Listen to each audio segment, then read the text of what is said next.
ठंडे इलाकों में सनस्क्रीन के इस्तेमाल की खास तौर पर जरूरत पड़ती है, क्योंकि वहाँ सूरज कम ही नजर आता है और लोग धूप के आदी नहीं होते।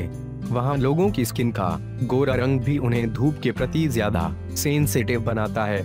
इसलिए घर से बाहर निकलने से पहले पूरे शरीर पर सनस्क्रीन लगाना बहुत जरूरी हो जाता है, वरना सनबर्न होने का खतरा होता है। ब्रिटेन स्थित फ्लिंटाशायर के शॉटॉन कस्बे में रहने वाले एक पिता ने अपने बच्चे के शरीर पर यही सोचकर सनस्क्रीन लगाई, लेकिन जब दूसरे दिन बच्चा सोकर उठा तो उसे देखकर पेरेंट्स के होश उड़ गए। डैरिन रॉबर्ट्स का 3 साल का बेटा लियाम रॉबर्ट्स प्री स्कूल में पढ़ता है। बीते वीकेंड को वह छुट्टी में घर के बाहर खेल रहा था। उसके पिता भी उसके साथ थे। उन्होंने घर से निकलने से पहले उसके शरीर पर सनस्क्रीन लगाई। यह European American design sunscreen lotion था, जिसे उन्होंने ब्रांड के स्थानीय स्टोर से खरीदा था।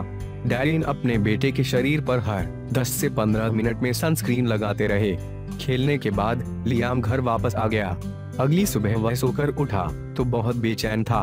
वह अपने मम्मी पापा को अपने शरीर पर हाथ लगाने भी नहीं दे रहा था। फिर जब किसी तरह उसकी शर्ट उतारी गई तो उसकी स्किन की हालत देखकर डैरिन और उनकी वाइफ के होश ही उड़ गए।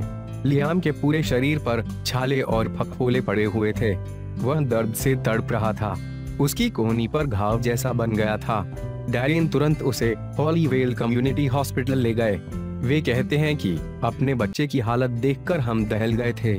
हम उसके लिए कुछ नहीं कर पा रहे थे। डैरिन को हैरानी है कि ब्रांडेड सनस्क्रीन लगाए जाने के बावजूद लियाम को सनबर्न कैसे हो गया। इसके अलावा वे कहते हैं कि उस दिन धूप भी बहुत तेज नहीं थी।